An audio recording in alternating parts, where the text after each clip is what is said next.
نحمده ونصلي على رسوله الكريم أما بعد فأعوذ بالله من الشيطان الرجيم بسم الله الرحمن الرحيم ما كان محمد أبا أحد من رجالكم ولكن رسول الله وخاتم النبيين وكان الله بكل شيء عليما صدق الله مولانا العظيم. معزز سامعین و ناظرین، گزشتہ درس ایمان بالرسل میں اس سلسلے میں تھا کہ انبیاء علیہ الصلوۃ والتسلیمات اللہ تعالیٰ کے چنے ہوئے برگزیدہ انسانوں میں سے عظیم لوگ ہوتے ہیں. اللہ تعالیٰ ان کو اپنے پیغامات کے لیے منتخب فرماتے ہیں اور بعض انبیاء کو اللہ نے بعض صفات میں باقی انبیاء سے ممتاز کیا ہے. آخر میں ہمارے پیارے نبی امام الانبیاء فخر رسول حضرت محمد الرسول اللہ صلی اللہ علیہ وسلم تشریف لائے. آپ صلی اللہ علیہ وسلم کو اللہ تعالیٰ نے بڑے اعزازات سے نوازا اور آپ کے اعزازات میں سب سے اہم اور سب سے بلند اور سب سے اعلیٰ و ارفع اعزاز وہ آپ صلی اللہ علیہ وسلم کا مقام ختم نبوت ہے. آپ صلی اللہ علیہ وسلم کو اللہ تعالیٰ نے صرف رسول نہیں بنایا بلکہ آخری رسول بنایا ہے. اور جیسے کہ باقی انبیاء پر اتنا ایمان لانا کافی ہے کہ وہ اللہ کی طرف سے سچے نبی اور رسول تھے، اللہ نے حق دے کر بھیجا اور وہ دنیا میں حق کی تعلیم اور تبلیغ کرتے ہوئے کامیاب گئے ہیں، یہ کافی ہے. لیکن جب ہم اپنے نبی صلی اللہ علیہ وسلم کے اوپر ایمان لائیں گے تو صرف نبی اور رسول ماننا کافی نہیں بلکہ آپ کی ختم نبوت پر ایمان لانا بھی ایمان کی شرط ہے. ایک شخص آپ صلی اللہ علیہ وسلم کو نبی تو مانتا ہے لیکن آخری نبی نہیں مانتا تو وہ مسلمان نہیں. اصل وجہ یہ ہے کہ ایمان کی مثال صحت کی طرح ہے اور کفر کی مثال بیماری کی طرح ہے.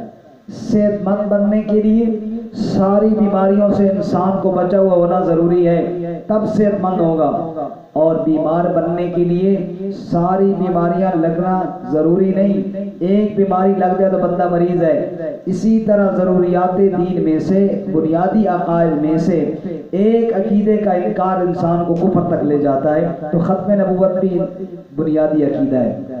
قرآن پاک نے 20 آیات کے اندر اس کو بیان کیا.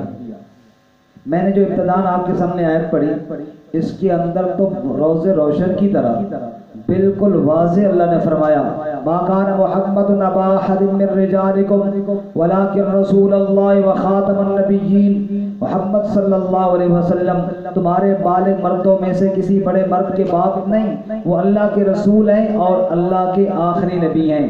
خاتم پڑھیں یا خاتم، خاتم کا معنی ہوتا ہے مہر، مہر آخر میں جا کر لگتی ہے، اور خاتم ہو تو معنی ہے ختم کرنے والا. نبوت کے سلسلے کو ختم کر دیا گیا آپ صلی اللہ علیہ وسلم کی رسالت نے. اس لیے آپ کے بعد جو بھی نبوت کا دعویٰ کرے وہ جھوٹا ہے. قرآن پاک کی دیگر آیات کے اندر بھی یہ مسئلہ ہے. آپ سورۃ البقرہ میں دیکھیے اللہ تعالیٰ فرماتے ہیں اہل ایمان کی صفات بیان کرتے ہوئے والذین یؤمنون بما انزل الیک وما انزل من قبلک. اہل ایمان وہ ہیں جو ایمان لاتے ہیں اس وحی کے ساتھ جو آپ صلی اللہ علیہ وسلم پر نازل کی گئی، یعنی قرآن پاک کے ساتھ، وما انزل من قبلک، اور جو آپ سے پہلے نازل کی گئی اس کے ساتھ. اگر آپ کے بعد بھی کوئی نبی آنا ہوتا اور کسی پر وحی نازل ہونا ہوتی تو اللہ تعالیٰ یوں بھی فرماتے اے میرے پیغمبر ایمان والے وہ ہیں جو ایمان لاتے ہیں آپ پر نازل شدہ وحی کے ساتھ، آپ سے پہلے اور آپ کے بعد. لیکن بعد والی کا کوئی ذکر نہیں ہے. معلوم ہوا نبوت اور وحی کا سلسلہ آپ سے پہلے تھا یا پھر آپ تک تھا، اس کے بعد کوئی نہیں ہے. اسی طرح اللہ تعالیٰ فرماتے ہیں وَمَا أَرْسَلْنَاكَ إِلَّا كَافَّةً لِلنَّاسِ. اے میرے محبوب صلی اللہ علیہ وسلم ہم نے آپ کو ساری انسانیت کے لیے رسول بنایا ہے. للناس پوری انسانیت کے لیے. 4 جگہ اللہ تعالیٰ نے للناس فرمایا. ایک کعبہ کے لیے فرمایا ان اول بیت وضع للناس. کعبۃ اللہ پوری انسانیت کا قبلہ ہے، اس لیے کعبے کے بعد اور قبلہ کوئی نہیں. اسی طرح اللہ نے قرآن کے بارے میں فرمایا شہر رمضان الذی انزل فیہ القرآن ھدی للناس. یہ قرآن پاک بھی ساری انسانیت کے لیے ہدایت ہے، اس کے بعد بھی اور کوئی کتاب نہیں۔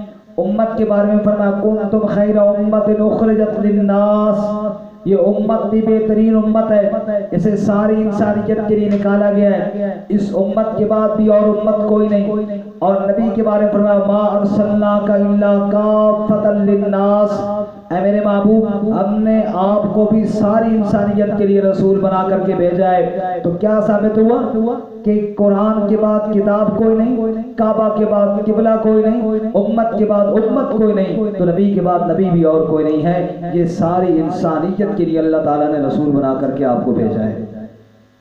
اسی طرح اللہ تعالیٰ قرآن پاک میں فرماتے ہیں اليوم اکملت لکم دینکم واتممت علیکم نعمتی ورضیت لکم الاسلام دینا، ہم نے آج تمہارے لیے دین کو مکمل کر دیا ہے۔ جب دین چلا تھا آدم علیہ السلام سے آ کے پورا ہوا محمد مصطفیٰ صلی اللہ علیہ وسلم پہ، جب دین مکمل ہو گیا تو کسی اور نبی کے آنے کی ضرورت بھی کوئی نہیں رہی۔ اسی طرح اللہ تعالیٰ فرماتے ہیں من یشاقق الرسول من بعد ما تبین له الهدى ویتبع غیر سبیل المؤمنین نولیہ ما تولی ونصلہ جہنم وساءت مصیرا۔ اللہ فرماتے ہیں جو بندہ نبی پاک کی مخالفت کرتا ہے وہ کون سا بندہ ہے؟ فرمایا ویتبع غیر سبیل المؤمنین، ایمان والوں کا راستہ چھوڑتا ہے۔ معلوم ہوا نبی پاک صلی اللہ علیہ وسلم کے بعد راستہ بچتا ہے اہل ایمان کا۔ آپ کے بعد کوئی اور نبی آنا ہوتا تو اللہ اس کا ذکر بھی کرتے، لیکن اللہ نے کسی اور نبی کا ذکر نہیں کیا بلکہ اہل ایمان کے راستے کا ذکر کیا ہے۔ فرمایا نولی ما تولی ونصلہ جہنم وساءت مصیرا، جو اہل ایمان کا راستہ چھوڑے گا وہ جہنم کے اندر جائے گا۔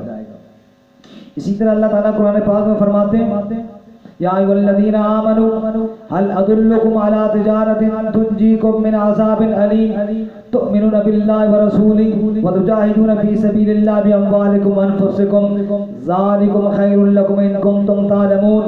اے اہل ایمان تمہیں ایک ایسی تجارت نہ بتاؤں جو تمہیں سخت عذاب سے نجات دے دے۔ وہ کون سی تجارت ہے؟ اللہ پر ایمان، اللہ کے رسول پر ایمان، اور اپنے مال اور اپنی جان کے ساتھ اللہ کی راہ میں جہاد، بس یہ تجارت تمہیں نجات دے دے گی۔